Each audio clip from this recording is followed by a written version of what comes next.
As she was saying, it's an important day. It's an important day to reflect and take stock of where we're coming from as the media. And we're looking ahead to the commemoration of the 42nd anniversary of Black Wednesday. And we asked if South Africans are taking their press freedom for granted. Is the media responsible for at being the fourth estate? Journalists in many parts of the world continue to be, arrested and publications gagged by regimes oppressing media freedom. Let's get a sense of what's it like to be on the ground reporting.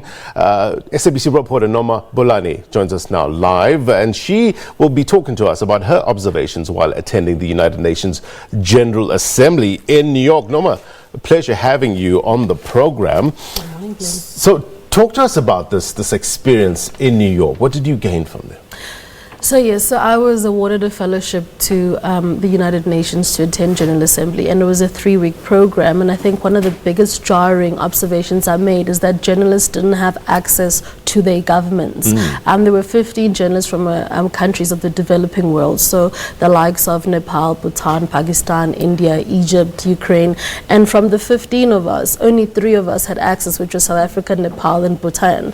So I would be able to write a message to a government spokesperson to say, I understand the minister's here, please can we organize an interview? And so the 3 of us were doing these interviews with our governments to understand what contribution are they making to General Assembly, and the other journalists didn't have that. They couldn't speak to the representatives of government because the relationship between media and government in their countries is very, very bad.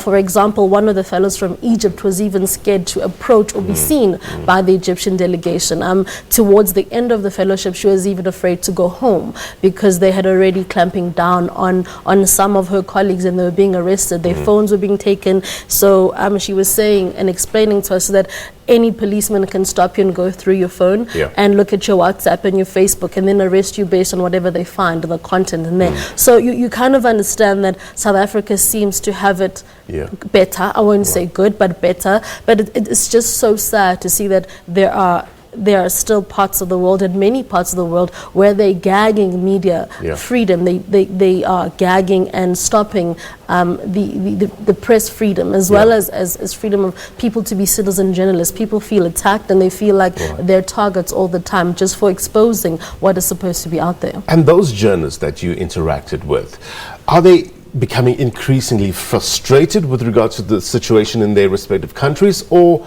are they adopting an attitude, well, it's par for the course?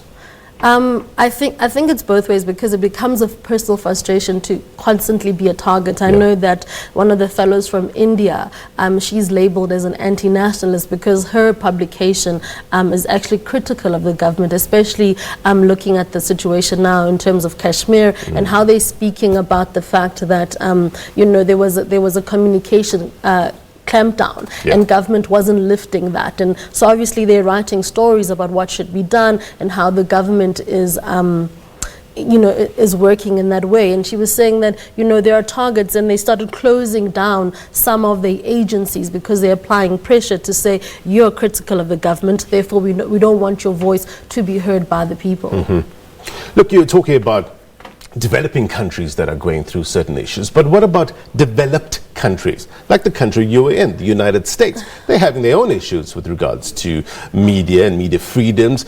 You see the likes of Donald Trump and how he approaches certain media organizations like the CNNs of the world and New York Times, and on the other hand, you have a broadcaster like Fox News who push their own agenda at times. How do you see this dynamic working out there in the United States? So I had the opportunity to attend a press briefing by the President of the US, Donald Trump, and I must say it was, I don't know how to put it into words, but it was quite a unique experience.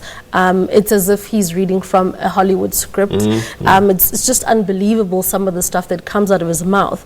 But the way he interacts with the media is that he doesn't see them as a respectable career. He doesn't see them as anything that brings positivity towards democracy.